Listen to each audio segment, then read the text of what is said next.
Audiotexto de una publicación de la Biblioteca Nacional de Colombia sobre un documento considerado documento de primera mano o también llamado fuente primaria.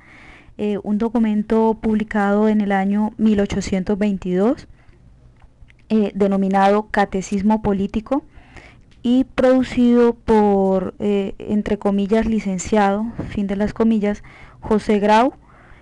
José Grau, en 1822, según dice acá el texto, era asesor de la Intendencia del Departamento de Orinoco.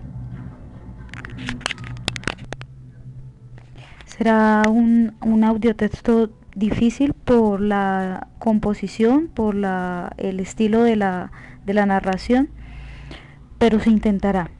Voy al texto. Se titula Catecismo Político, arreglado a la Constitución de la República de Colombia de 13 de agosto de 1821, Constitución de 1821, para el uso de las escuelas de primeras letras del departamento de Orinoco, dispuesto por el licenciado José Grau, asesor de la Intendencia del mismo departamento y dedicado a la juventud cumanesa, en el año de 1822, impreso por orden del Supremo Gobierno para el uso de las escuelas de Colombia. Impresores de la República por N. Lora en el año de 1824. Discurso preliminar. Por experiencia estoy convencido del descuido que hay en instruir a los jóvenes en los principios fundamentales de nuestras instituciones políticas y que, oyéndoseles comúnmente hablar de independencia, patria, gobierno, leyes, libertad y etcétera, no saben ni aún la sola definición de estas voces. Pensando sobre proporcionales en esta parte, la instrucción compatible a sus edades, me ocurrió que la formación de un catecismo político sería el medio más fácil y oportuno, y con objeto tan laudable he dispuesto el que ahora presento al público. Nada hay en él que no esté antes dicho, y debo confesar ingenuamente que, teniendo a la vista los catecismos de otras naciones, he tomado literalmente de ellos las máximas análogas a mi intento, reduciéndose mi trabajo a solo arreglar las materias que comprende por la Constitución de la República que actualmente nos rige, citando los artículos de ella en cada uno de los párrafos. Los que duermen en brazos de la ociosidad y sin hacer nada encuentran siempre defectos en las obras de otro. ¿Acaso hallarán muchos en este mi primer ensayo? Pero creo que no por eso deberá desestimarse, y suplico que, coadyuvando a mis ideas, sean aquellas corregidos y rectificados. Dedico este pequeño servicio a la juventud de mi país, cierto de que si se acostumbra con gusto y exactitud a este género de lecciones, producirán los efectos que me he propuesto y quedarán satisfechos los vivos deseos de mi corazón. José Grau. Vamos al texto.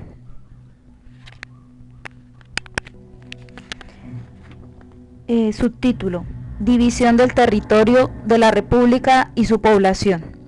La República de Colombia está actualmente dividida en los siguientes departamentos. Primero, Orinoco. Comprende la provincia de Cumaná, su capital, Guayana, Barcelona y Margarita. Su población es calculada en 175.000 almas, tiene 4 senadores y 7 representantes en el Congreso. La segunda, Venezuela. Comprende las provincias de Caracas, su capital, Apure y Barinas. Su población es de 430.000 habitantes, tiene en el Congreso 4 senadores y 15 representantes. Tercero, Zulia. Comprende las provincias de Maracaibo, su capital, Coro, Trujillo y Mérida. Población 162.100, tiene 4 senadores y 6 representantes. Cuarto, Boyacá. Comprende las provincias de Tunja, su capital, Socorro, Pamplona y Casanare. Su población 444.000, tiene 4 senadores y 16 representantes. Quinto, Cundinamarca. Comprende las provincias de Bogotá, capital, Antioquia, Mariquita y Neiva. Su población 371.000, tiene 4 senadores y 13 representantes. Sexto, Cauca. Comprende las provincias de Popayán, que es la capital, Chocó, Pastos y Buenaventura. Su población 173.200. Tiene 4 senadores y 7 representantes. Séptimo, Magdalena. Comprende las provincias de Cartagena, que es la capital, también a Santa Marta y Riohacha. Su población 239.500. Tiene 4 senadores y 9 representantes. Octavo, Istmo. Comprende las provincias de Panamá, que es capital, y también a Veragua. Su población 80.000 almas. Tiene 4 senadores y 3 representantes. Noveno, Quito. Comprende las provincias de Quito como capital y también a Cuenca, Juén, Maynas y Loja. Su población alcanza a 550.000 almas. Probablemente se dividirá en 2 departamentos y entonces le corresponden 12 senadores y 18 representantes. Décimo, Guayaquil. Se compone provisionalmente de su provincia. Su población es de 90.000 almas. Tiene 4 senadores y 3 representantes. Total de departamentos, 10. Total de provincias, 34. Total de población, 2.734.600. Total de senadores, 40. Total de representantes, 97. Épocas célebres, medidos en años. De la creación del mundo. El mundo fue creado en 7021. Del diluvio universal, en 4779. De la fundación de Roma, en el año 2575. De la encarnación de nuestro Señor Jesucristo, el año 1822. Descubrimiento de América, el año 330. De estas provincias, 329.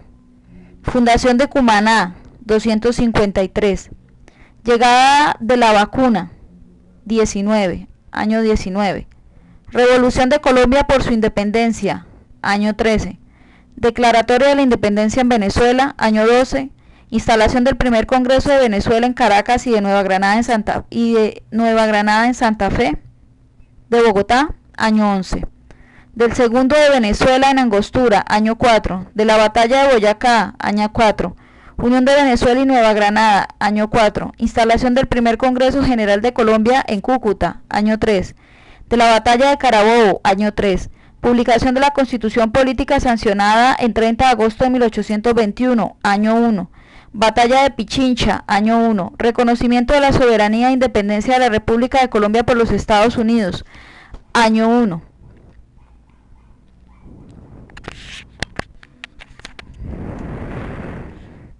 Catecismo político. Primera parte. De la Constitución. Pregunta. ¿Qué es Constitución? Respuesta. Una colección ordenada de las leyes fundamentales o políticas de una nación. Pregunta. ¿Qué se entiende por leyes fundamentales? Respuesta. Las que establecen la forma de gobierno, es decir, las que fijan las condiciones con que unos han de mandar y otros obedecer. Pregunta. ¿Quién tiene facultad para hacer estas leyes? Respuesta. La nación por sí, o por medio de sus representantes. Pregunta. ¿Tenemos nosotros Constitución? Respuesta. Sí. Formada y sancionada en el primer Congreso General de la República de Colombia el día 30 de agosto del año de 1821, 1/10 de la independencia, en la Villa del Rosario de Cúcuta. Segunda parte del Catecismo Político. De la nación colombiana. Pregunta. ¿Qué es la nación colombiana o República de Colombia? Respuesta. La reunión de todos los colombianos. Pregunta. ¿Qué territorio comprende esta república? Respuesta. El mismo que comprendía el antiguo virreinato de la Nueva Granada y Capitanía General de Venezuela. Pregunta. ¿Tiene dueño esta república? Respuesta. No, porque siendo libre e independiente no es ni puede ser el patrimonio de ninguna persona ni familia. Además que en ella reside esencialmente la soberanía y por lo mismo le pertenece el derecho de establecer sus leyes fundamentales. Cita el artículo 1 de la Constitución. Pregunta. ¿Qué quiere decir esto? Respuesta. Que esta reunión de todos los colombianos a nadie tiene sobre sí, de suerte que concurriendo la voluntad de todos o de la mayor parte, puede disponer como juzgue conveniente para su felicidad sin que haya persona alguna que tenga facultad ni derecho para oponerse a sus deliberaciones. Pregunta: usando de esta soberanía la República, ¿qué religión es la que sigue para conservar las buenas costumbres y hacer virtuosos a todos los individuos de que se compone? Respuesta: la católica, apostólica, romana. El gobierno la protege por leyes sabias y justas. Sus ministros son los únicos que están en el ejercicio de sus funciones y autorizan las contribuciones necesarias para el culto sagrado. Pregunta: ¿por qué se prefiere la religión católica excluyendo a todos los demás? Respuesta: porque ella ha sido la de nuestros mayores, porque se está íntimamente convencido de su verdad y por convenir al bien y concordia del Estado, la unanimidad de sentimientos religiosos, así como contiene la unanimidad de sentimientos políticos. Con todo, está dispuesto que los extranjeros que vengan a establecerse temporal o perpetuamente en la República, ni sus descendientes puedan ser en modo alguno molestados acerca de su creencia, debiendo sí respetar el culto y la religión católica romana. Pregunta: ¿qué obligaciones tienen los colombianos reunidos y considerados como nación? Respuesta: la de protegerse recíprocamente, y así se declara que la nación está obligada a proteger con leyes sabias, equitativas, la libertad, la seguridad, la igualdad, la propiedad de todos los colombianos. Cita del artículo 3. Pregunta: ¿en qué consiste la libertad? Respuesta: la libertad no consiste, como creen algunos, en que el hombre tiene facultad para hacer cuanto se le antoje, sino que puede hacer todo lo que no perjudica los derechos de otro y no esté privado por las leyes. Pregunta: ¿luego las leyes son contrarias a la libertad? Respuesta: no, antes la protegen, porque si fuera permitido perjudicar a los derechos de otro, entonces el más fuerte, el más astuto y el más poderoso oprimiría al más débil, al más sencillo y al más pobre, y de esta manera no habría libertad alguna. Pregunta: ¿cuántas especies hay de libertad? Respuesta: las principales son libertad natural, libertad política y libertad civil. Pregunta: ¿qué es libertad natural? Respuesta: la facultad que tendría el hombre no viviendo en sociedad para hacer todo lo que quisiera. Pregunta: ¿luego en este estado el hombre no está sujeto a ninguna ley? Respuesta: el hombre, aun cuando viviera fuera de toda sociedad, lo que apenas se concibe, estaría sujeto a la ley natural, así que no podría ofender o herir a otro hombre, quitarle los frutos que hubiese cogido para su manutención, ni hacerle ningún otro mal. Pregunta: ¿qué es libertad política? Respuesta: es la facultad que tiene cualquiera de concurrir de algún modo por sí o por sus representantes al gobierno de la nación a que pertenece. ¿Qué es libertad civil? La que debe tener todo hombre que vive en sociedad para hacer cuanto le acomode sin que pueda prohibirse lo otro que la ley. Pregunta: ¿la libertad de imprenta a cuál de estas especies pertenece? A la libertad civil, que es a la que pertenece la libertad de escribir, de reclamar sus derechos en todos tiempos con la moderación y respeto debidos ante los depositarios de la autoridad pública, artículo 157, como también la de hablar, la de comer y hacer el hombre un uso libre de todas sus facultades físicas y morales en lo que no es contrario a la ley. Pregunta: pues, ¿en qué consiste la libertad de imprenta? Respuesta: en que así como el hombre para hablar no necesita pedir licencia o autoridad alguna, no necesita tampoco de licencia para imprimir lo que haya pensado, pero del mismo modo que no puede hablarse impunemente cosas que ofendan a la sociedad o a los particulares, tampoco podrá imprimirse. Por eso la Constitución establece que todos los colombianos tienen el derecho de escribir, imprimir y publicar libremente sus pensamientos sin necesidad de examen, revisión o censura alguna anterior a la publicación, mas los que abusan de esta preciosa facultad sufrirán los castigos a que se haga acreedores por la ley, artículo 156. Pregunta: ¿por qué esta libertad de imprenta tiene tantos contrarios? Respuesta: porque hay muchos que viven de abusos y la libertad de imprenta, ilustrando al público, y promueve y apresura la reforma de ellos. Pregunta: ¿qué deberemos pensar cuando veamos atacada y perseguida la libertad de imprenta? Cuando tal sucede, no tardarán en oprimir a la nación el despotismo, la tiranía o la anarquía. Toda nación cuyos individuos no sean muy celoso de esta libertad, perderá su independencia y la libertad civil. Pregunta, ¿son una misma cosa libertad e independencia? Respuesta, no, porque la independencia consiste en que una nación no esté de manera alguna bajo la sujeción ni bajo el influjo de otras, y la libertad consiste en que una nación no esté sujeta a la arbitrariedad de una o pocos hombres. Y así, cuando nosotros decimos que peleamos por nuestra libertad, queremos decir que peleamos por nuestra Constitución y evitar la arbitrariedad de los que gobiernan sujetándolos a las leyes. Y cuando decimos que peleamos por nuestra independencia, queremos decir que lo hacemos para que no nos manden los españoles o extraños.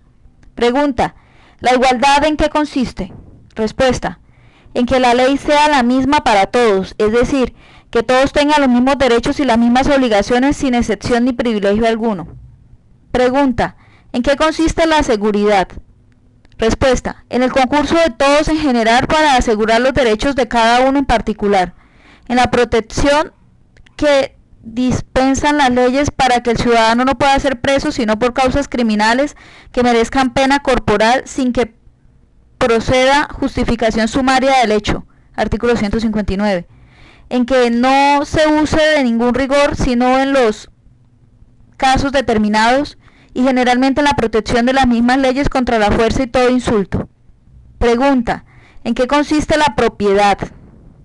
Respuesta, en que ninguno podrá ser privado de la menor porción de sus bienes, ni ésta será aplicada a usos públicos sin su propio consentimiento o el del cuerpo legislativo. Cuando alguna pública necesidad legalmente comprobada exigiere que la propiedad de alguno se aplique a usos semejantes, la condición de una justa recompensa debe presuponerse.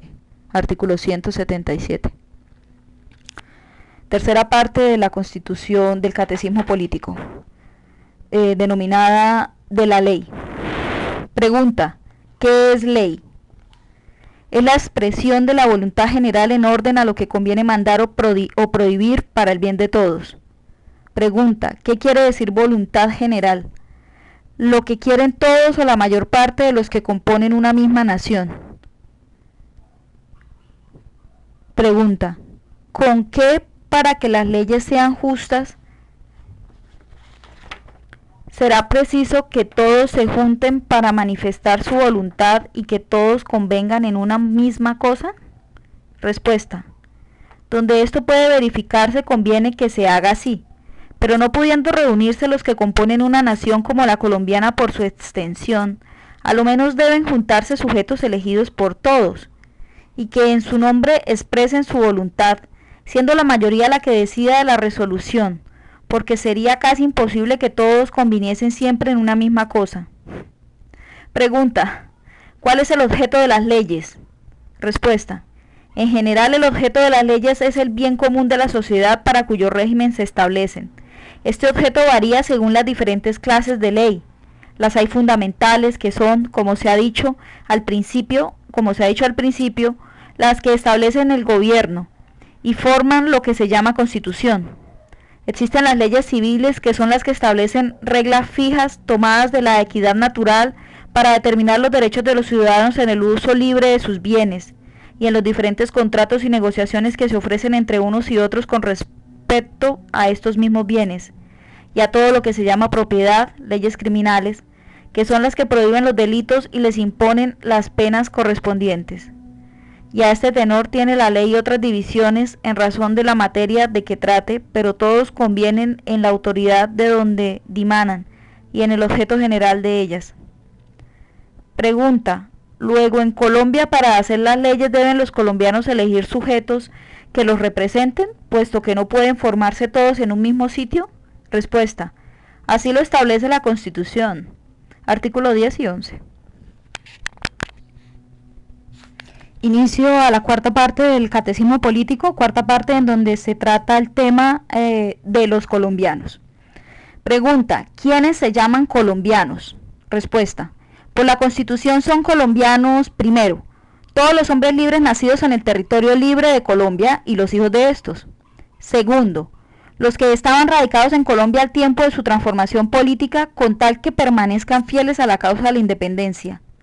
Tercero, los no nacidos en Colombia que obtengan carta de naturaleza. Artículo 4.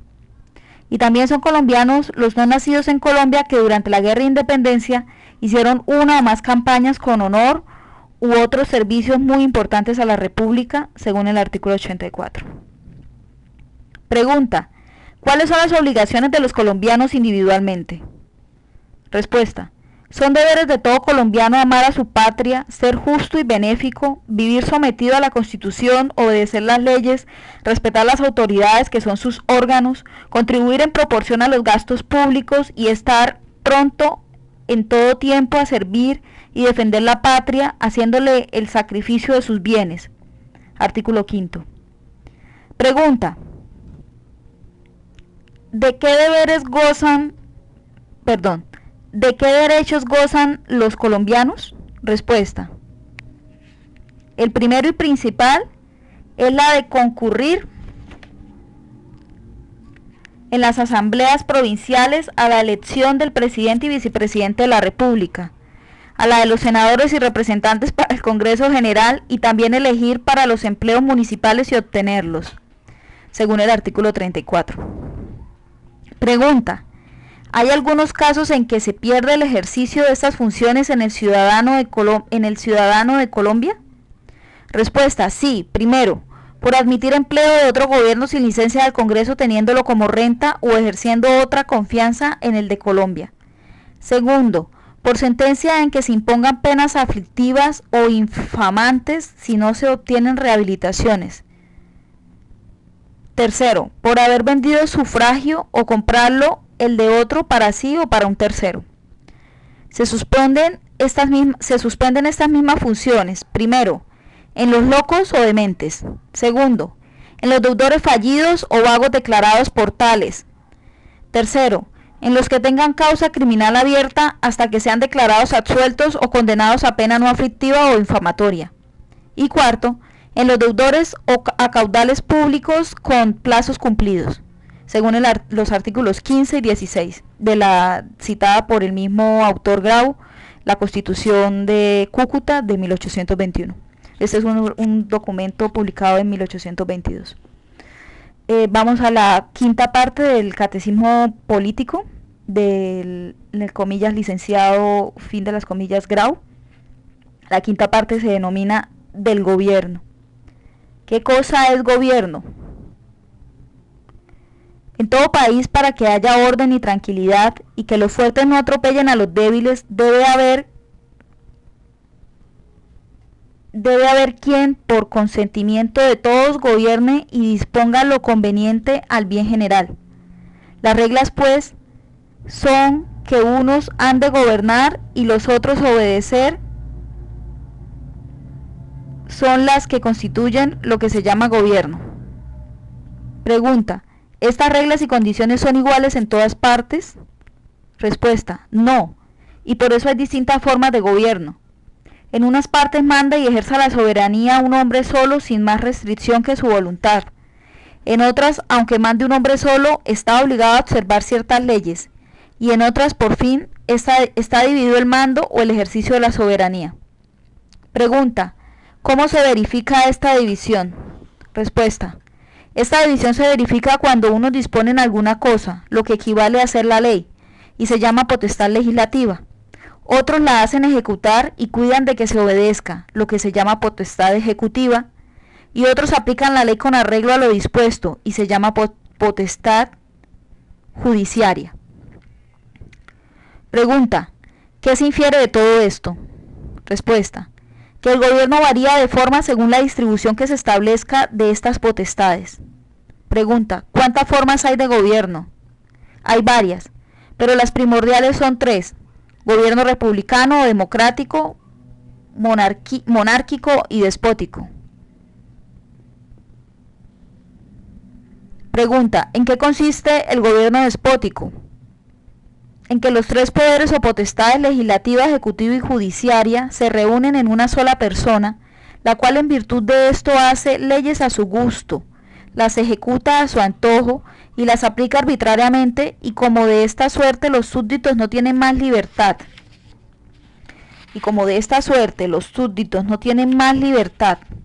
más propiedad, ni más seguridad que la que el déspota quiere concederles, se llaman esclavos. Pregunta: ¿existe en alguna parte semejante gobierno? Respuesta: en muchas, especialmente en la Asia. Estoy leyendo textual. Especialmente en la Asia y en la África. Y para dar de él una idea más clara, pondré un ejemplo. En Marruecos, donde el gobierno es despótico, llama el emperador a uno de sus súbditos y sobre un hecho no prohibido por ninguna ley, pero que no fue de su agrado, le manda quitar la vida o le impone cualquier otra pena arbitraria. Aquí vemos al emperador de Marruecos ejercer a un tiempo las tres potestades: legislativa, estableciendo una ley por aquel caso particular; ejecutiva, mandándola ejecutar; y judiciaria, aplicándola a aquel desgraciado. Pregunta: ¿en qué consiste el gobierno monárquico?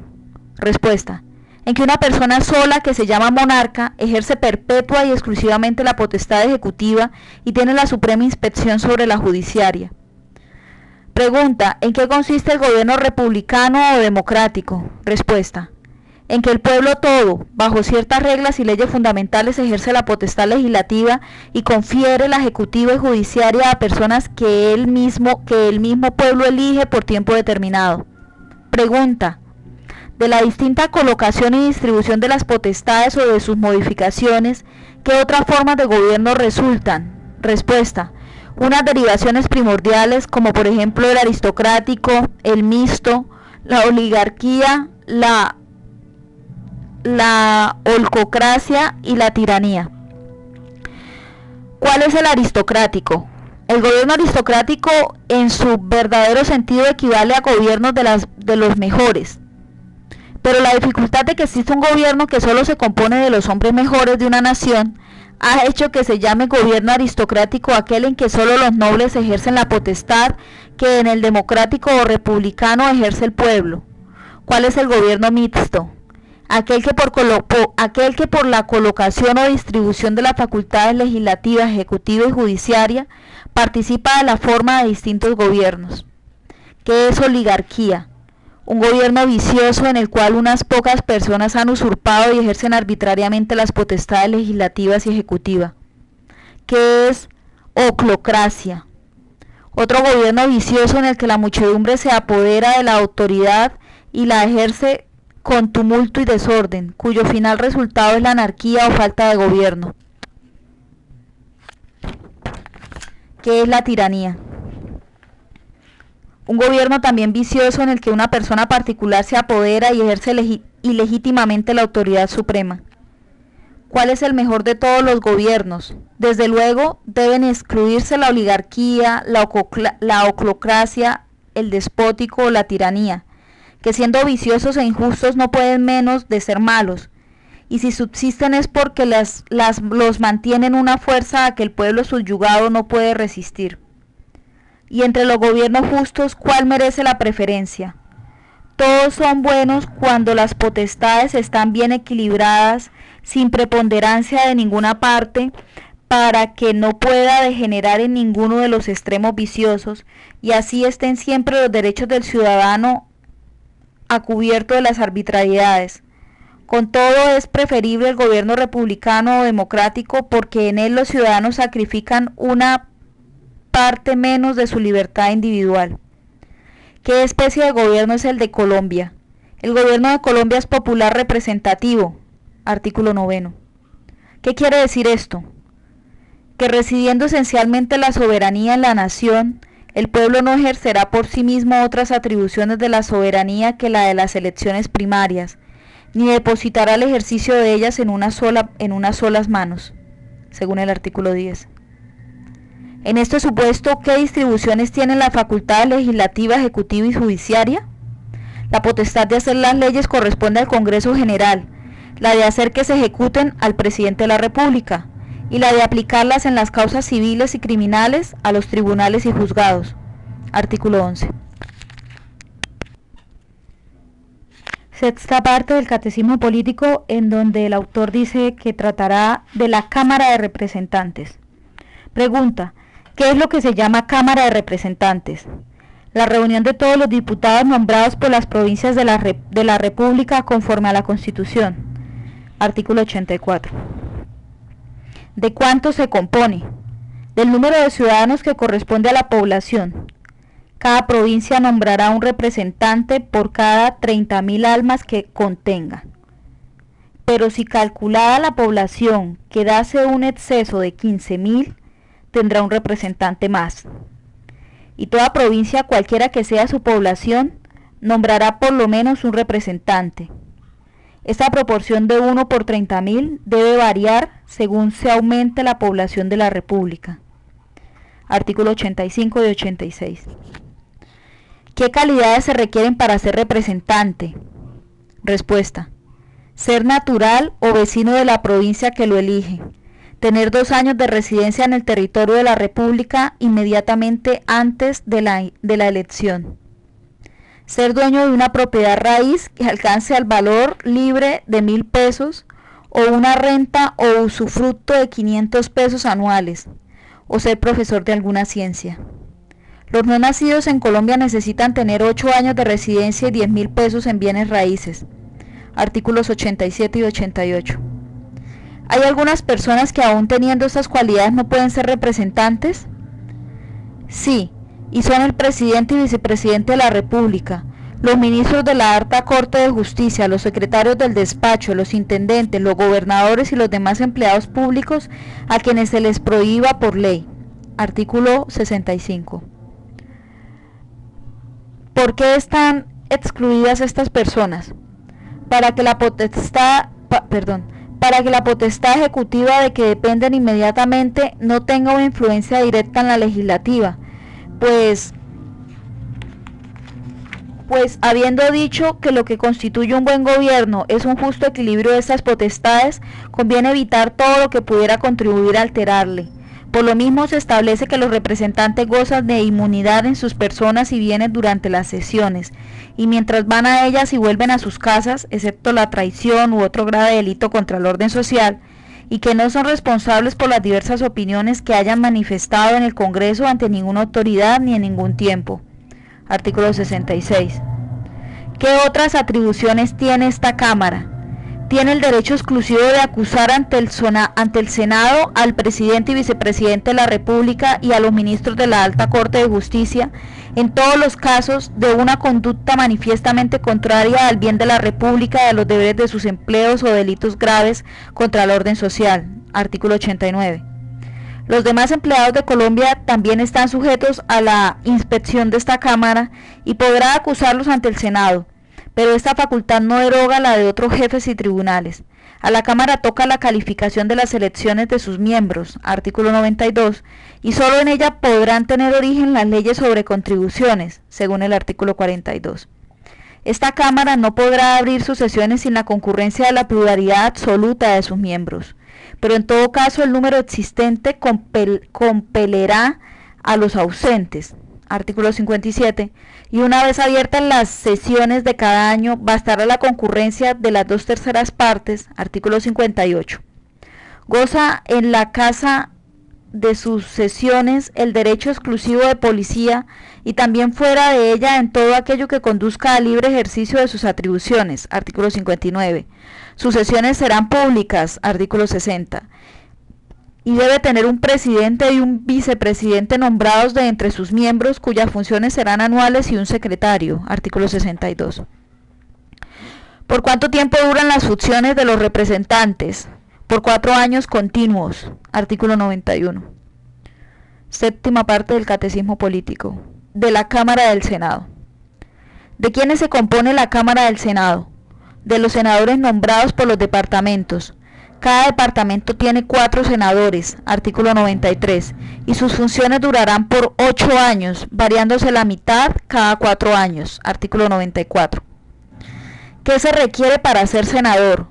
tener 30 años de edad, ser natural o vecino del departamento que hace su elección, tener 3 años de residencia en el territorio inmediatamente antes de la elección, ser dueño de una propiedad raíz que le alcance el valor libre de 4.000 pesos o una renta de 500 pesos anuales, o ser profesor de alguna ciencia, artículo 95. Los no nacidos en Colombia no podrán ser senadores sin tener 12 años de residencia y 10.000 pesos y 16.000 pesos en bienes raíces, artículo 96.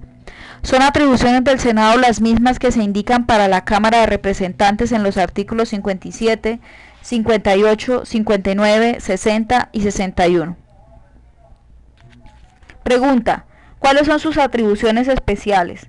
Ejercer el poder natural de una Corte de Justicia para oír, juzgar y sentenciar a los empleados de la República, acusados por la Cámara de Representantes, escogiendo uno de sus miembros para que haga las veces de acusador e instruyendo el proceso por sí o por una comisión de su seno, reservándose la sentencia, artículos 97, 98 y 99. Siempre que una acusación propuesta ante el Senado es admitida por él, queda de hecho suspenso el acusado. Artículo 100. Las determinaciones del Senado solo se extenderán a deponer de su empleo al convencido. Ninguno podrá ser condenado en estos juicios sin el voto unánime de las 2/3 partes del Senado, y las sentencias deben ejecutarse sin la sanción del Poder Ejecutivo. Artículos 101, 102 y 104. Octava parte del Catecismo Político. Del Congreso General. ¿Qué se llama Congreso General? La reunión de las cámaras de los senadores y representantes nombrados libremente en la forma que previene la Constitución, en el artículo 40. Como el Poder Legislativo reside en estas dos cámaras, en cualquiera de ellas podrá tener origen las leyes, excepto las de contribución, y cada una respectivamente podrá alterar, adicionar o revisar la ley por una negativa absoluta, artículo 41. Luego, ¿una Cámara por sí no podrá sancionar una ley?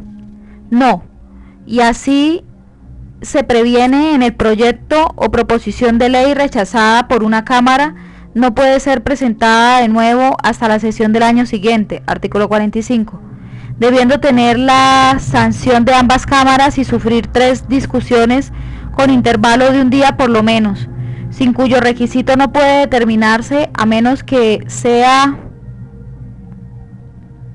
urgente la proposición y se haya así declarado, artículo 43 y 44. Por la misma razón es que cuando se promulga una ley, deberá usarse de esta firmándola, comillas, el Senado y Cámara de Representantes de la República de Colombia reunidos en Congreso decretan, fin de las comillas, artículo 54. ¿Quién convoca al Congreso? La misma Constitución que como ley fundamental previene que cada año precisamente se reunirá el Congreso el día 2 de enero, artículo 68. El presidente tiene facultad también para esta convocatoria y para la extraordinaria reunión del Congreso, artículo 115. Pregunta: ¿cuánto tiempo duran las sesiones del Congreso? Las ordinarias duran por 90 días y en caso necesario podrá prorrogarse hasta 30 días más, según el artículo 59. Pregunta: ¿cuáles son sus atribuciones? Son exclusivamente atribuciones del Congreso. Primero, fijar cada año los gastos públicos en vista de los presupuestos que le presentará el Poder Ejecutivo. Segundo, decretar lo conveniente para la administración, conservación y enajenación de los bienes nacionales. Tercero, establecer toda suerte de impuestos, derechos y contribuciones. Velar sobre su inversión y tomar cuenta de ella al Poder Ejecutivo y demás empleados de la República. Cuarto, contraer deudas sobre el crédito de Colombia. Quinto, establecer un Banco Nacional. Sexto, determinar y uniformar el valor, peso, tipo y nombre de las monedas. Séptimo, fijar y uniformar los pesos y medidas. Octavo, crear las Cortes de Justicia y Juzgados Inferiores de la República. Noveno, decretar la creación o supresión de los empleados públicos y señalarles sueldos, disminuirlos o aumentarlos. Décimo, establecer reglas de naturalización. 11. Conceder premios y recompensas personales a los que hayan hecho grandes servicios a Colombia. 12. Decretar honores públicos a la memoria de los grandes hombres. 13. Decretar la conscripción y organización de los ejércitos. Determinar su fuerza en paz y guerra y señalar el tiempo que deben existir. 14. Decretar la construcción y equipamiento de la Marina, aumentarla o disminuirla. 15. Formar las ordenanzas que deban regir las fuerzas de mar y tierra. 16. Decretar la guerra en vista de los datos que le presente el Poder Ejecutivo. 17. Requerir al Poder Ejecutivo para que negocie la paz. 18. Prestar su consentimiento y aprobación a los tratados de paz, de alianza, de amistad, de comercio, de neutralidad y cualesquiera otros que celebre el Poder Ejecutivo. 19. Promover por leyes la educación pública y el progreso de las ciencias, artes y establecimientos útiles, y conceder por tiempo limitado derechos exclusivos para su estímulo y fomento. 20. Conceder indultos generales cuando lo exija algún grande motivo de conveniencia pública. 21. Elegir la ciudad que deba servir de residencia al gobierno y variarla cuando lo juzgue conveniente. 22. Fijar los límites de los departamentos, provincias y demás divisiones del territorio de Colombia como sea más conveniente para su mejor administración. 23. Permitir o no el paso de tropas de otro estado por el territorio de Colombia. 24. Permitir o no la estación de escuadras de otro estado en los puertos de Colombia por más de un mes. 25.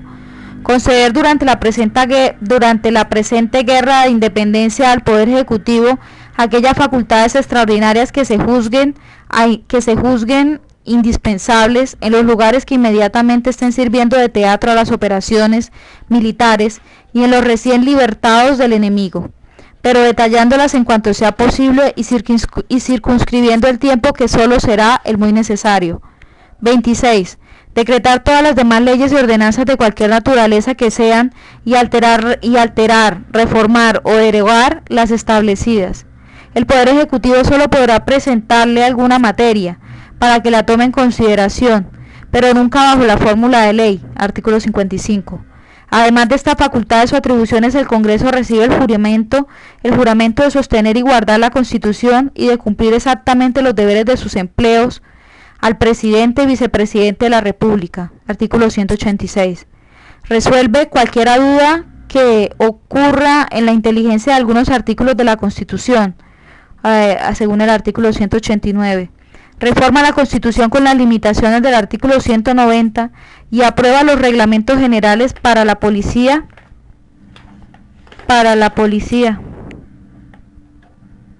de la imprenta. Pregunta: ¿basta que el Congreso decrete una ley para que se ponga en ejecución? Respuesta: no, es necesario que la apruebe o sancione el Poder Ejecutivo. Pregunta: luego, aunque el Congreso decrete una ley, si el Poder Ejecutivo no la aprueba, ¿queda sin efecto? Esto tiene su limitación. Luego que el Congreso pasa la ley al Poder Ejecutivo, éste pone sus reparos y la devuelve dentro de 10 días a la Cámara donde tuvo su origen. Si ésta la aprueba segunda vez por una mayoría de votos de las 2/3 partes, se pasa a la otra Cámara. Y si ésta aprueba el proyecto, se tiene y ejecuta como ley. Sin embargo, de la posición del Ejecutivo. Si pasados los 10 días el Poder Ejecutivo no ha propuesto sus reparos, se tendrá como ley a menos que el Congreso se haya antes de este término puesto en receso, que entonces se presentarán los reparos en las próximas sesiones. En las proposiciones urgentes el término es 2 días en lugar de 10. Artículos 46, 47, 48 y 50. Pregunta: ¿por qué se le concede al Poder Ejecutivo esta intervención en la formación de las leyes? para lograr el mejor acierto y evitar la precipitación o acaloramiento con que alguna vez pudiera proceder el Congreso, o como dice un escritor de política, porque el Poder Ejecutivo conoce mejor que el Legislativo qué es lo que puede perjudicar de una ley. ¿Qué es lo que puede perjudicar de una ley? Novena parte del Catecismo Político, titulado del Poder Ejecutivo. ¿En quién reside el Poder Ejecutivo? En una persona con la denominación de Presidente de la República de Colombia, según el artículo 105. ¿Cuánta es su duración? 4 años, y no podrá ser reelegido más de una vez sin intermisión. Artículo 107. ¿Qué tratamiento tiene? El de excelencia. ¿Qué calidades se requiere para ser presidente? Todas las que para ser senador, y además ser ciudadano de Colombia por nacimiento, según el artículo 106. ¿Y en quién recae esta potestad si falta antes de cumplir los 4 años? En un vicepresidente que también ha de nombrarse para ejercer las funciones del presidente por muerte, enfermedad, ausencia, renuncia u otra falta. El vicepresidente debe tener las mismas cualidades que el presidente, artículos 108 y 109.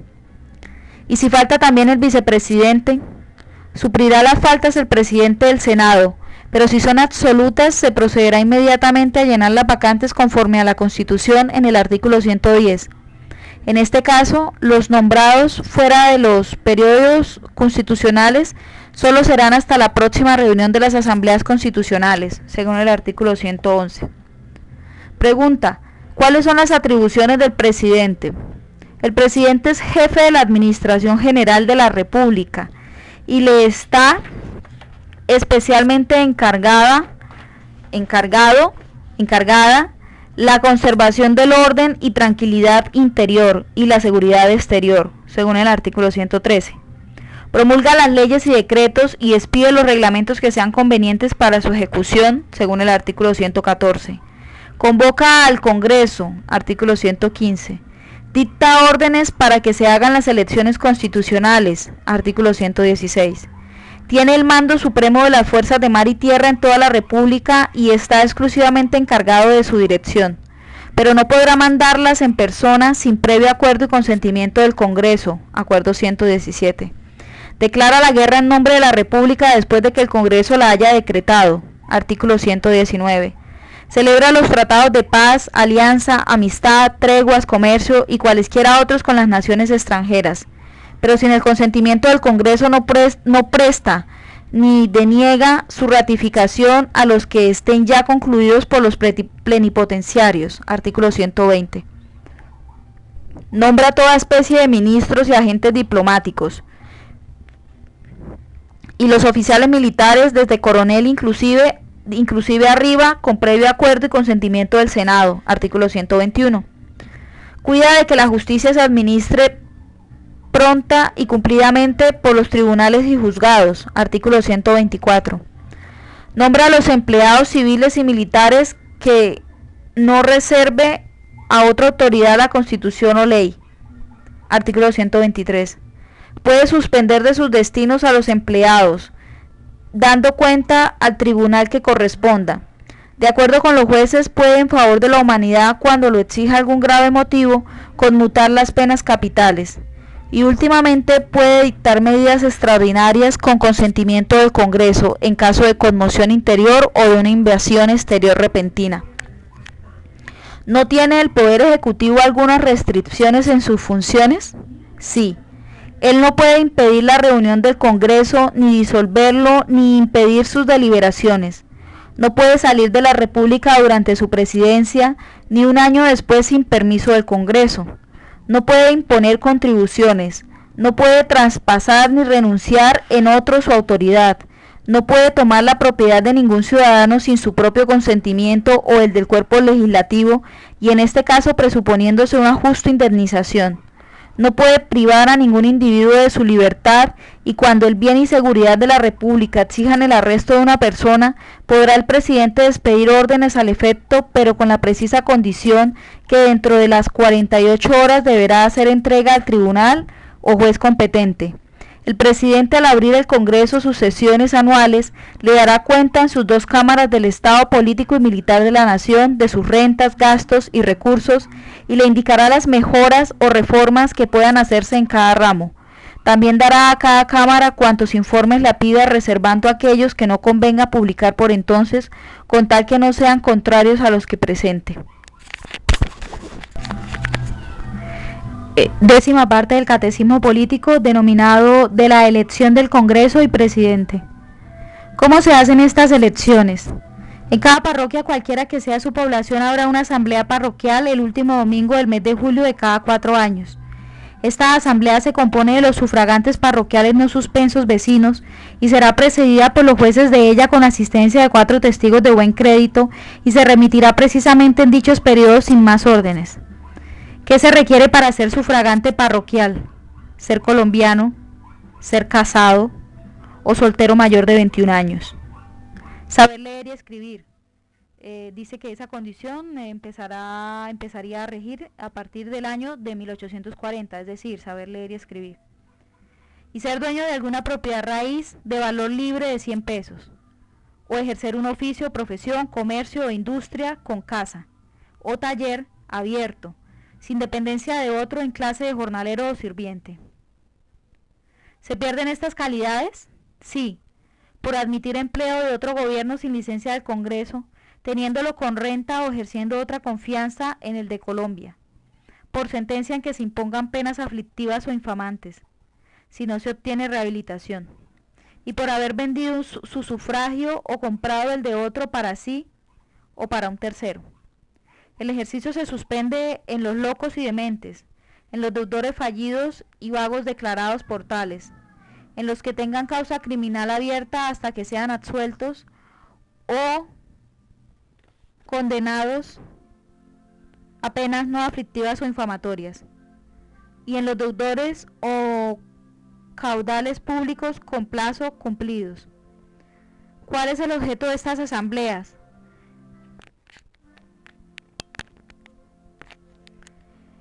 Es votar por el elector o electores que correspondan al cantón. La provincia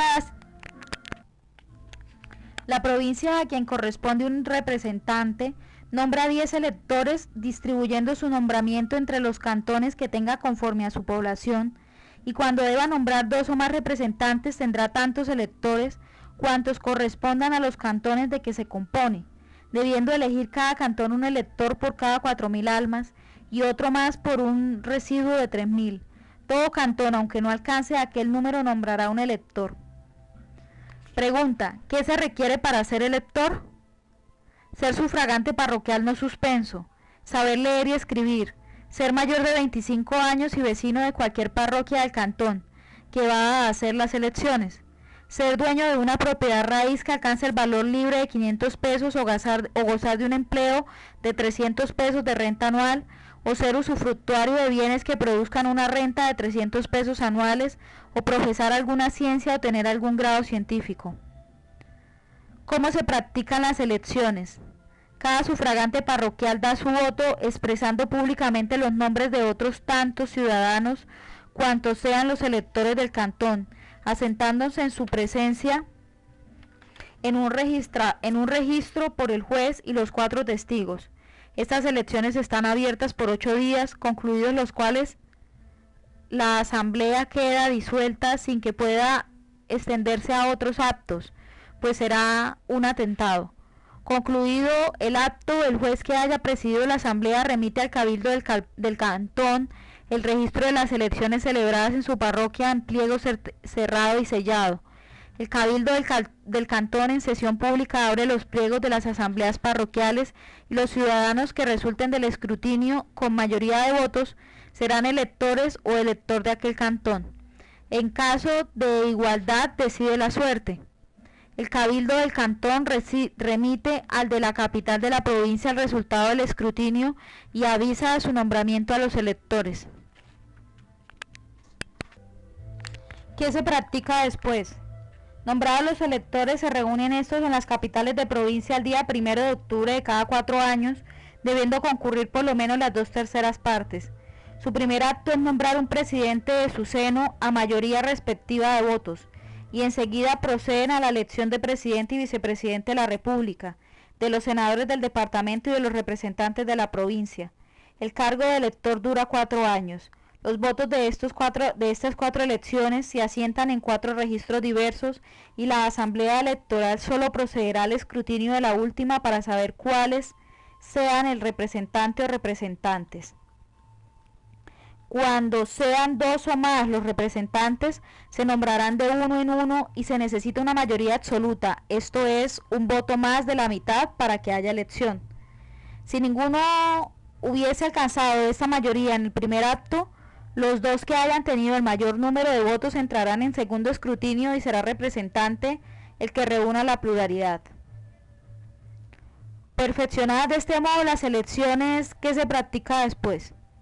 El presidente de la Asamblea Electoral avisa sin demora alguna a los representantes nombrados para que asistan a la próxima reunión del Congreso, que será, como se ha dicho, el día 2 de enero, y los registros de estas elecciones se remitirán en pliego cerrado y sellado a la Cámara de Representantes.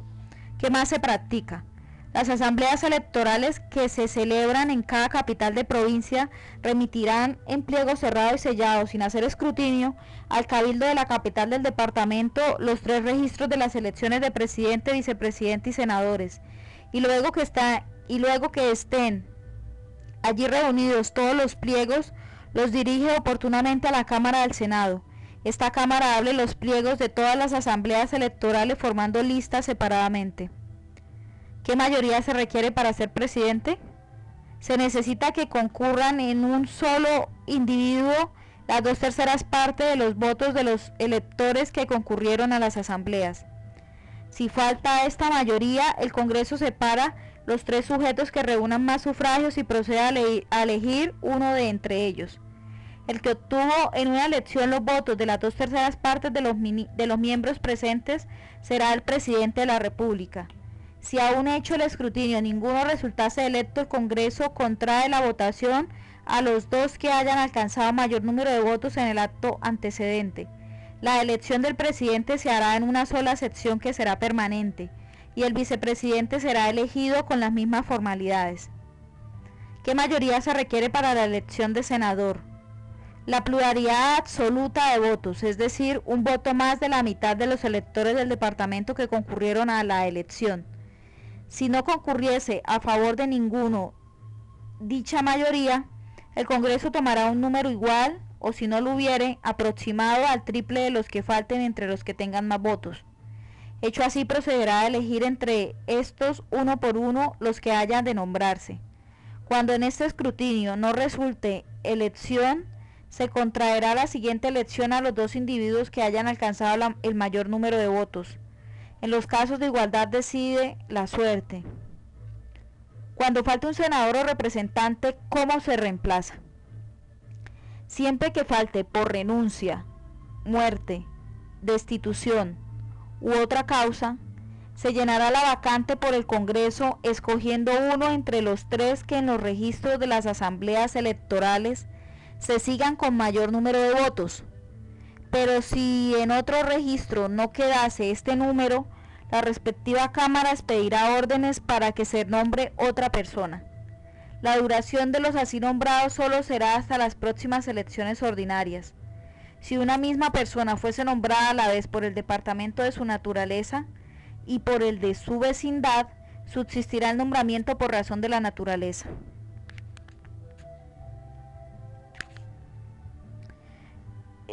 Parte 11 del catecismo político, denominado del Consejo de Gobierno. ¿Qué se llama Consejo de Gobierno? El presidente de la República tendrá un Consejo de Gobierno cuyo dictamen oirá en todos los negocios graves, aunque no está obligado a seguirle en sus deliberaciones. ¿De quiénes se compone? Del vicepresidente de la República, de un ministro de la Alta Corte de Justicia nombrado por el presidente y de los secretarios de despacho. El Consejo llevará un registro de todos sus dictámenes y pasará cada año al Senado un testimonio exacto de él. exceptuando los negocios que sea necesario reservar. Parte número 12, denominada de los secretarios del despacho. ¿Qué son los secretarios del despacho? Unas personas de satisfacción que el presidente elige para que sean el órgano preciso o indispensable, por donde libre sus órdenes a las autoridades que le están subordinadas. Toda orden que no esté autorizada por el respectivo secretario no debe ser ejecutada por ningún tribunal, ni persona pública ni privada. ¿Por qué se previene esto? Para que los secretarios sean responsables de su conducta como tales. ¿Cuántos se señalan por la Constitución? 5. Dejando al Congreso la facultad para que en esto haga las variaciones que la experiencia muestre o exijan las circunstancias. ¿Cómo están clasificados estos secretarios? De esta manera.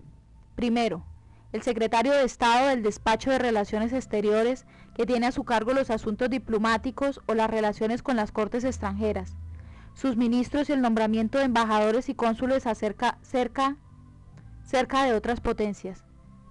Segundo, el secretario de Estado del Despacho del Interior, encargado de todo lo perteneciente al gobierno económico y político de la República, su policía, sanidad, artes, agricultura, industria, cárceles, hospitales, etc.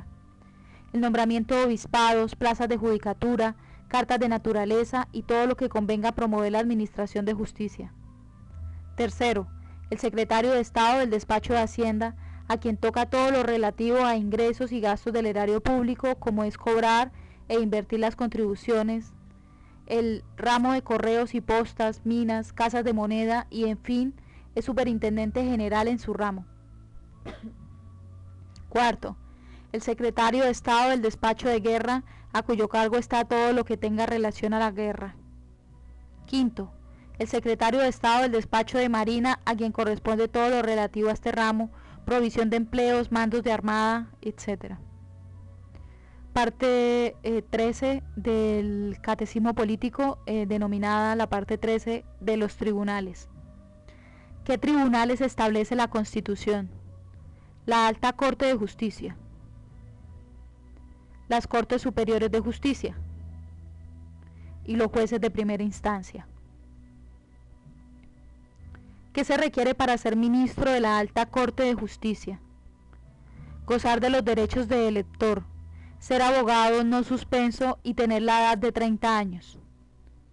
¿De qué negocios conoce?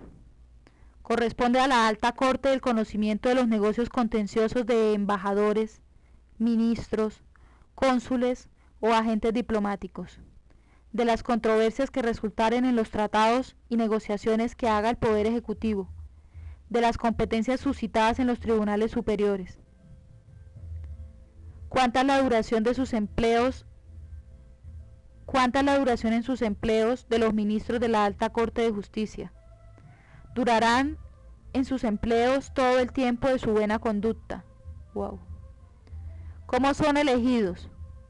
Ellos son propuestos en número triple por el presidente de la República a la Cámara de Representantes. Esta reduce aquel número al doble y lo presenta al Senado para que ésta nombre los que deban componerla.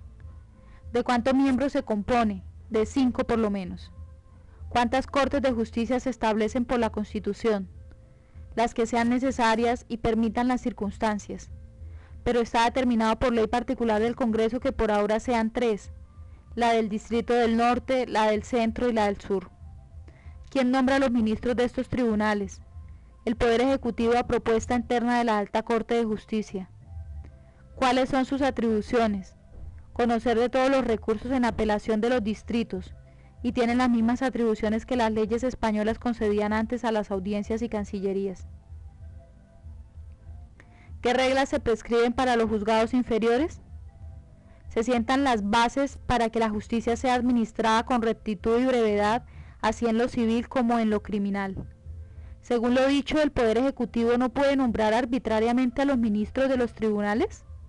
No, porque ejerciendo los jueces la potestad judiciaria y estando separadas las potestades, conviene que solo tengan aquella dependencia una de otra que baste para conservar la unión que deba haber entre ellas. ¿Qué inconvenientes resultarían de que los magistrados dependiesen absolutamente del Poder Ejecutivo? Resultaría que, sujetándose todos a su voluntad, el Poder Ejecutivo sería el árbitro del honor, vida y hacienda de los colombianos. ¿Qué se previene para conseguir esta independencia?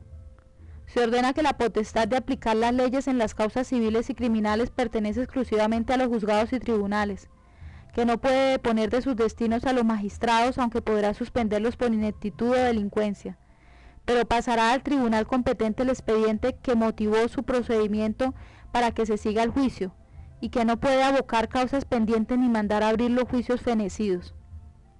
¿Quién señala el orden y la formalidad de los procesos?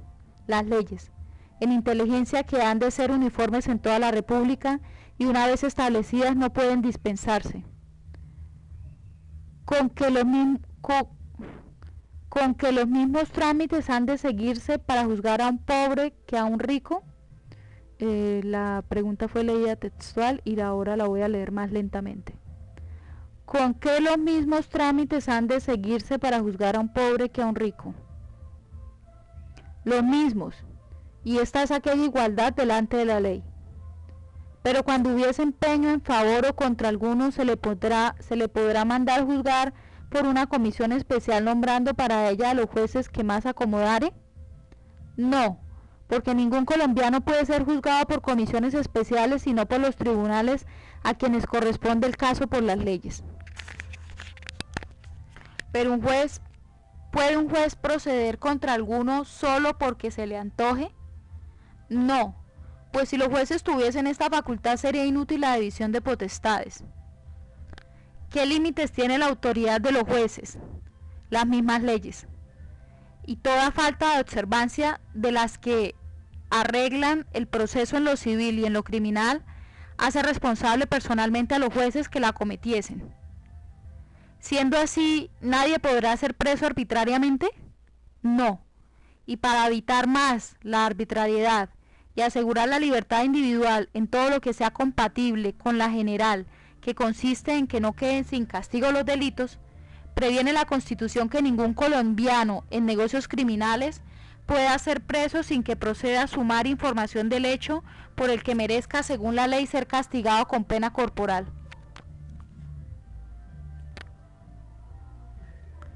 De este modo, el que está cometiendo un robo, por ejemplo, tendrá tiempo para consumarlo y luego escasarse. No, porque en fraganti, es decir, en el acto de ejecutar el delito, todo delincuente puede ser arrestado y todos pueden arrestarle y conducirle a la presencia del juez para que proceda a juzgarlo. ¿Qué formalidades se requieren para ser uno preso?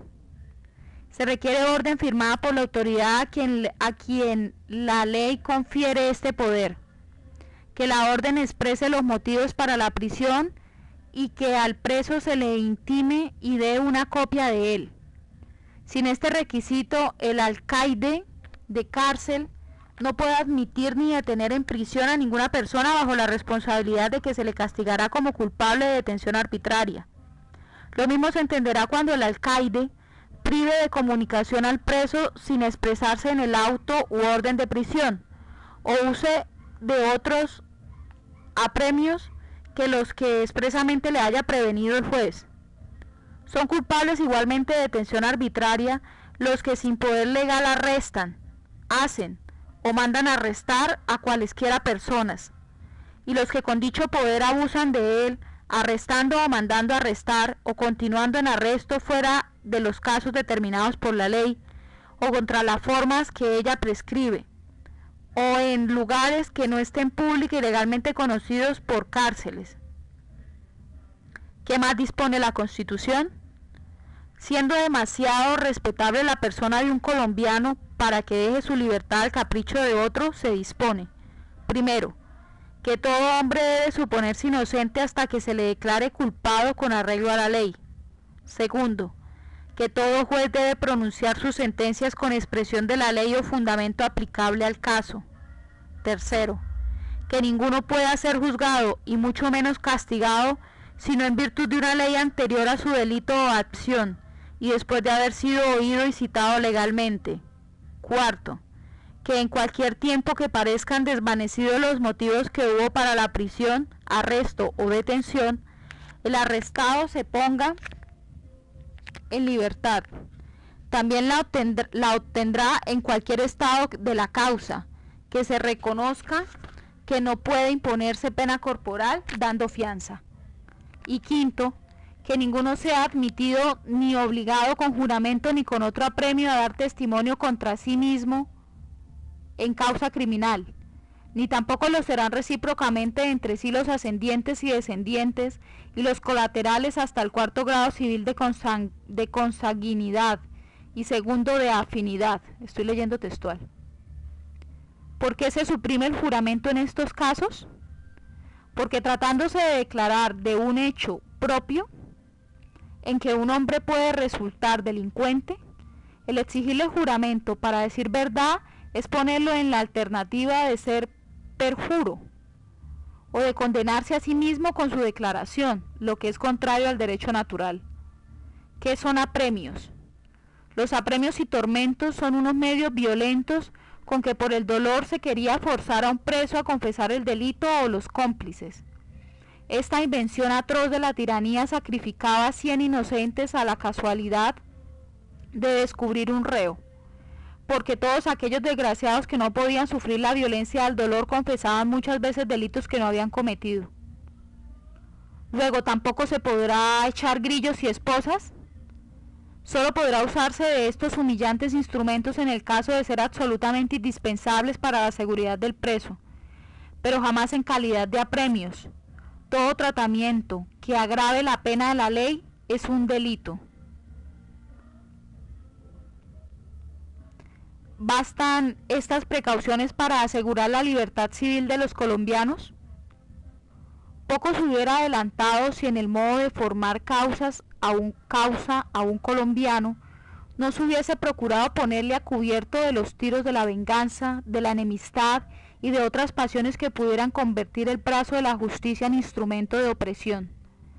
Para dejar pues expeditos a los acusados todos sus medios de defensa, evitar dilaciones falsas, impedir la intriga y confabulaciones en cuanto sea posible, y facilitar a los jueces los medios de asegurarse mejor de la verdad, se previene que al tiempo de tomar la confesión al procesado, que deberá ser por lo menos dentro de tercer día, se le lean íntegramente todos los documentos y declaraciones de los testigos con los nombres de estos, y si por ellos no los conociese, se le darán todas las noticias posibles para que vengan conocimiento de quiénes son, y que de allí en adelante el proceso sea público.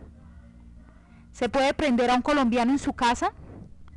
Hasta ahora las leyes nada establecen en contrario, sin embargo en adelante se fijarán los únicos casos en que pueda verificarse el allanamiento de la casa de un colombiano, porque siendo esta un asilo sagrado en todo país libre debe merecer el mayor respeto.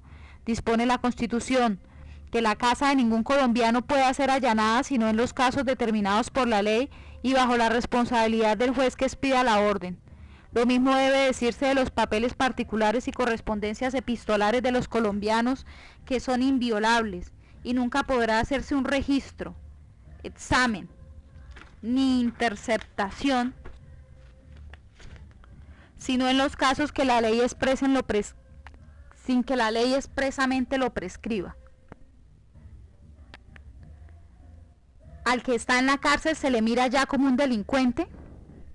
Nadie es delincuente delante de la ley sino después de pronunciada la sentencia. Y así, para que ningún colombiano sufra una especie de castigo antes de ser calificado su delito, se dispone que las cárceles se gobiernen de manera que sirvan para asegurar, no para molestar a los presos, y que el alcalde tenga a estos en buena custodia y separados los que el juez mande tener sin comunicación, pero nunca en calabozos subterráneos y malsanos. ¿Qué medio se adopta para que se observe esta disposición? Que haga frecuentes visitas de cárceles y que ningún preso deje de presentarse a ellas bajo ningún pretexto, visitando los jueces personalmente los calabozos. Se puede en algún caso prender a un colombiano sin verificarse la sumaria información o por delitos que no merezcan pena corporal?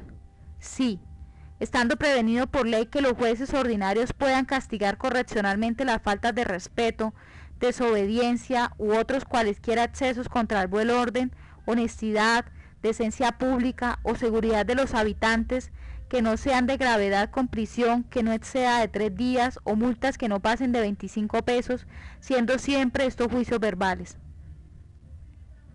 14 parte 14 del Catecismo Político. La parte 14 se titula de los jueces de primera instancia. ¿Quiénes son los jueces de primera instancia? Por lo establecido en la Constitución y leyes del Congreso, conocen en primera instancia, en lo contencioso, civil y criminal, los intendentes de departamento, los gobernadores de provincia, los tenientes asesores y los alcaldes ordinarios. Hay también alcaldes pedáneos que pueden conocer en demandas civiles hasta la cuantía de 100 pesos, y en lo criminal preparar el sumario y poner al reo a disposición de uno de los alcaldes ordinarios para que sentencien. Los gobernadores son tribunales de apelación de las sentencias que en lo civil pronuncian los alcaldes, si la cuantía no pasa de 1.000 pesos, pero excediendo se apelará a las Cortes de Justicia. ¿Cómo están distribuidos estos jueces? El territorio de la República está dividido en departamentos. Estos se componen de provincias. Las provincias se dividen en cantones y las cantones en parroquias. En cada departamento hay un intendente, en cada provincia un gobernador y en cada cantón un juez político y 2 alcaldes ordinarios de primera y segunda elección, y en cada parroquia 2 alcaldes pedáneos. ¿Los jueces políticos de los cantones tienen jurisdicción contenciosa en lo civil y criminal?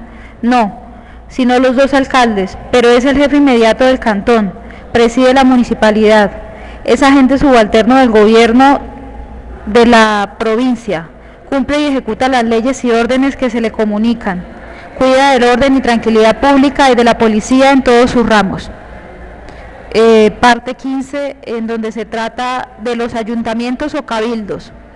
Pregunta: ¿basta esto ya para que una nación esté bien gobernada?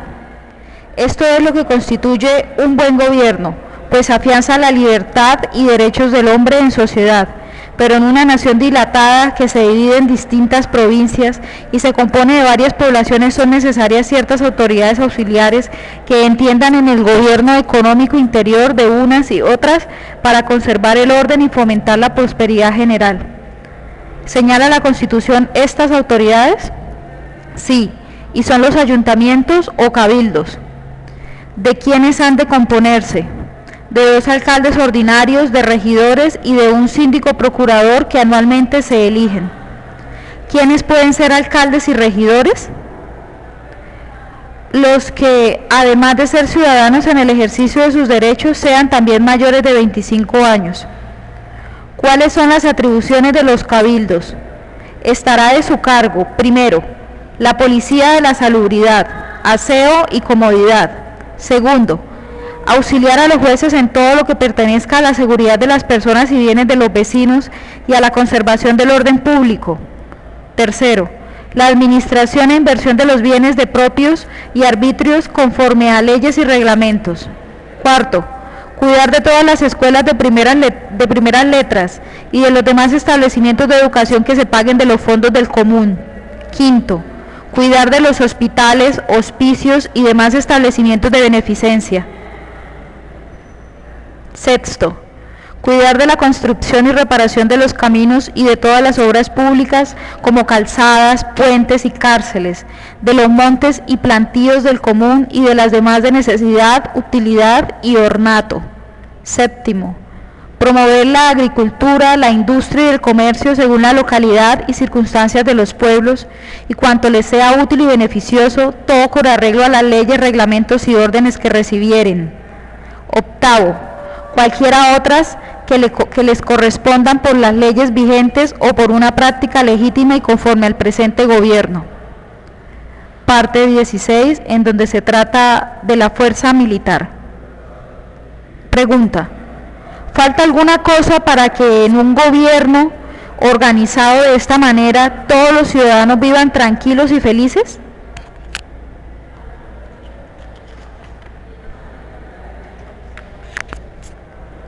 Si todos los hombres fuesen buenos y todas las naciones estuviesen gobernadas por un sistema igual al que nosotros hemos establecido, no hay duda que estas instrucciones serían suficientes para hacer dichoso a cualquier pueblo, pero como por desgracia no es posible que todos los hombres sean justos, ni que las demás naciones tengan todas un gobierno moderado, de aquí se sigue que es necesario que haya una fuerza militar nacional, esto es, una porción de ciudadanos dedicados exclusivamente a la profesión de las armas, tanto para conservar la tranquilidad y el orden interior contra los que os hacen turbarle, cuanto para hacer respetar la nación y defenderla en el caso de ser acometida por otra.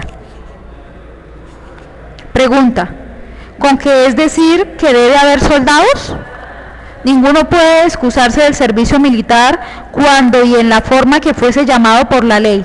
Por eso el Congreso, como el único que tiene la facultad de hacer leyes, no solo fijará el número de tropas que anualmente fueren necesarias según las circunstancias, sino que establecerá por medio de las ordenanzas todo lo relativo a la disciplina y cuanto corresponda a la buena constitución del ejército y de la armada.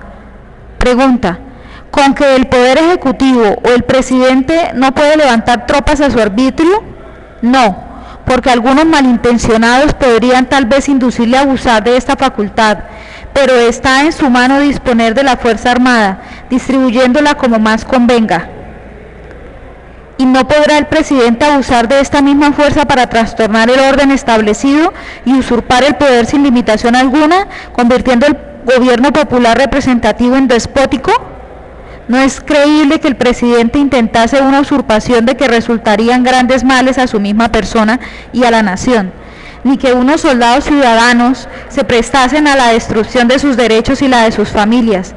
Pero en el caso de que esto sucediese, la Constitución señala los términos con que debe procederse para evitar el mal y la nación entera resistirá a la usurpación. Está también prevenido por la Constitución que el presidente no pueda mandar en persona a los ejércitos sin previo acuerdo y consentimiento del Congreso, y en tal caso las funciones del Poder Ejecutivo recaen por el mismo hecho en el vicepresidente. Parte 17, en donde se trata de las contribuciones. ¿Cómo se mantienen todos los que sirven a la nación en el ejercicio del poder legislativo y ejecutivo, en los tribunales, milicias, oficinas y demás establecimientos del gobierno?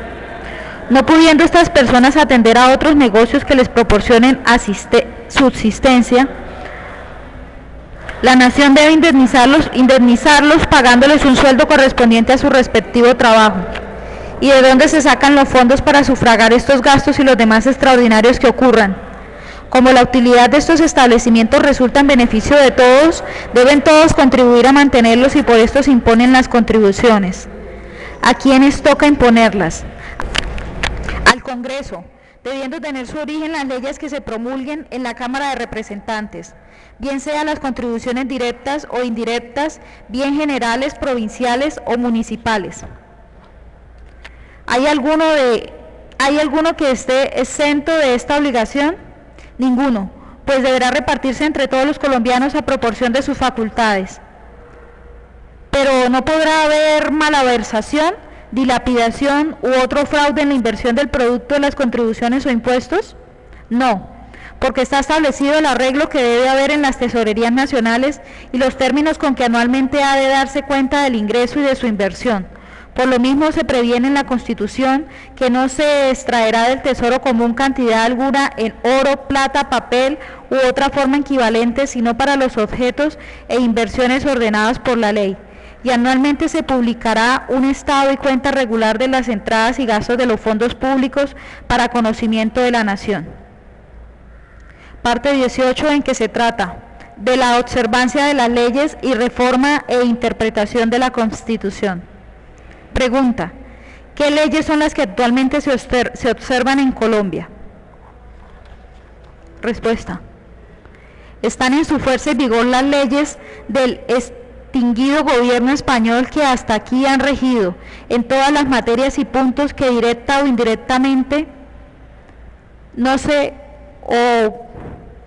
opongan a esta Constitución, ni a los decretos y leyes que hubiere expedido o expidiera el Congreso, hasta tanto que se formen los códigos de legislación civil, criminal, de agricultura, comercio, etcétera.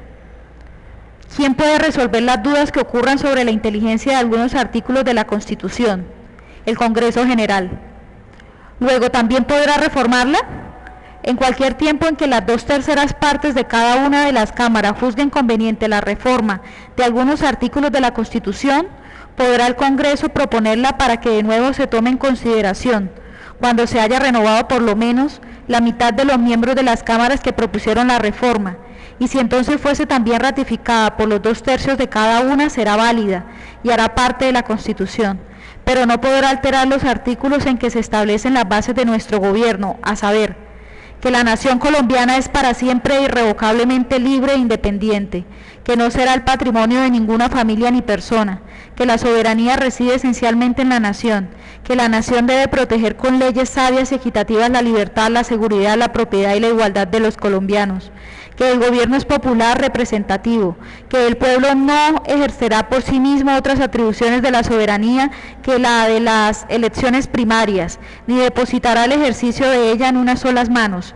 y que el poder supremo estará dividido para su administración en legislativo o poder de las leyes que corresponde al Congreso, en ejecutivo o poder de ejecutarlas y hacerlas ejecutar que reside en el presidente,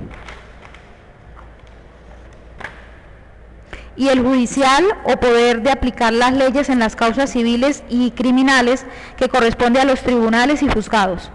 Y en ningún tiempo podrá la Constitución actual de Colombia reformarse en el todo, cuando ya libre todo el territorio de la República, que aún existe bajo el poder español, pueda concurrir con sus representantes a perfeccionar el edificio de su felicidad, y después que una práctica de 10 o más años haya descubierto todos los inconvenientes o ventajas de la actual Constitución, se convocará por el Congreso una gran convención de Colombia autorizada para examinarla o reformarla en su totalidad.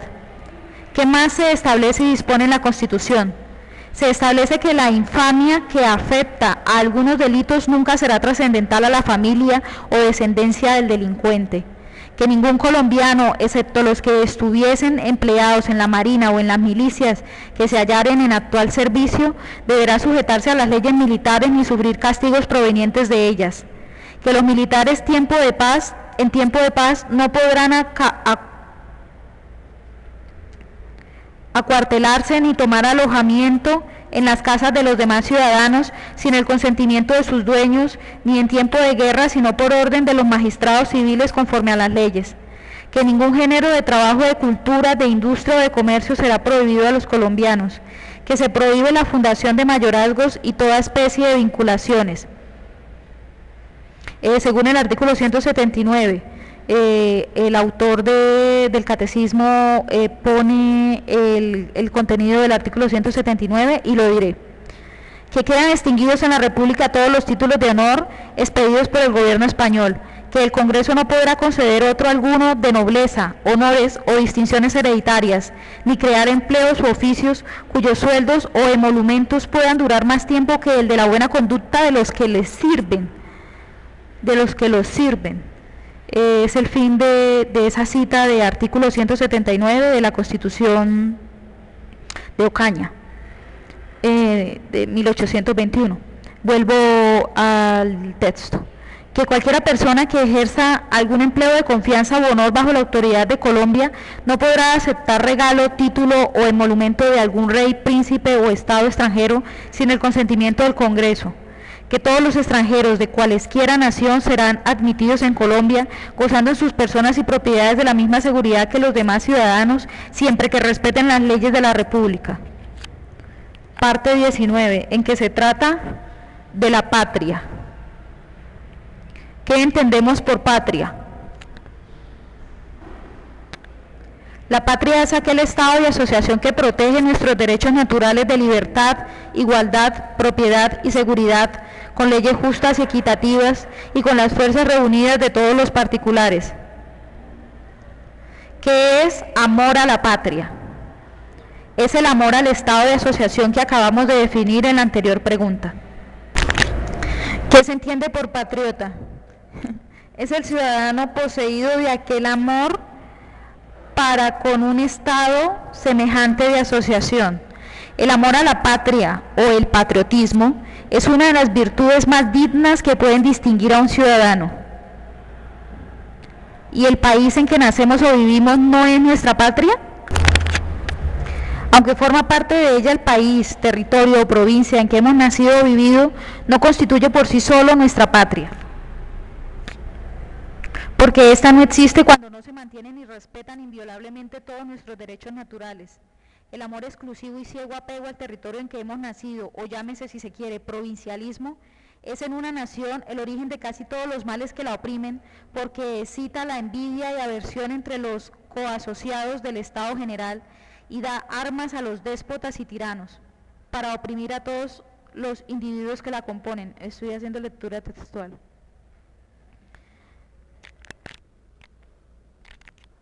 ¿Quiénes se llaman compatriotas? Todos los individuos que componen una nación se llaman respectivamente compatriotas. Según lo dicho, ¿podemos tener país sin tener patria? Esta es una verdad tan clara que hacía 300 años que los colombianos habíamos tenido país, territorio o provincia sin haber tenido patria. ¿Cómo así? Porque hemos vivido en un país en que se han visto hollados los derechos del hombre y nosotros hemos sido abatidos y sumergidos en la ignorancia sin ser dueños de nuestras facultades ni del fruto de nuestro trabajo e industria. Esta es la razón por que en ciencias, en artes y en industria estamos tan atrasados. Muchas de nuestras instituciones antiguas han producido tan malos efectos que más han contribuido a formar estúpidos e hipócritas que ciudadanos útiles y honrados. Pregunta, según eso, ¿qué ha sido para nosotros nuestro país? Venía a ser semejante a un padre que después de haber engendrado a su hijo, le abandona enteramente sin acordarse de él más que para oprimirle, privarle el uso de sus derechos y prohibirle seguir aquellas inocentes inclinaciones que le había inspirado el sabio autor de la naturaleza. ¿Y hoy tenemos patria los colombianos? Sí. Y el Congreso General de la República ha formado y sancionado ya una sabia constitución y acertadas instituciones, que han reformado y reformarán los abusos que nos habían envilecido y debilitado, y experimentaremos todas sus ventajas luego que hayamos repelido y lanzado al enemigo que aún quiere hollar y esclavizar el territorio de Colombia. Esta patria ha producido y producirá héroes que correrán gustosos a morir por mantenerla. Porque es dulce y glorioso morir por la patria. Es dulce porque morir por la patria es morir por nuestra propia defensa, y es glorioso porque, primero, porque damos a entender que apreciamos la dignidad del hombre. Segundo, porque morimos por la defensa de nuestros hermanos, por nuestros hijos y por nuestras mujeres. En todo lo cual, al mismo tiempo que cumplimos con un sagrado deber, manifestamos un rasgo de generosidad y nobleza de corazón. Nos hacemos acreedores a que los demás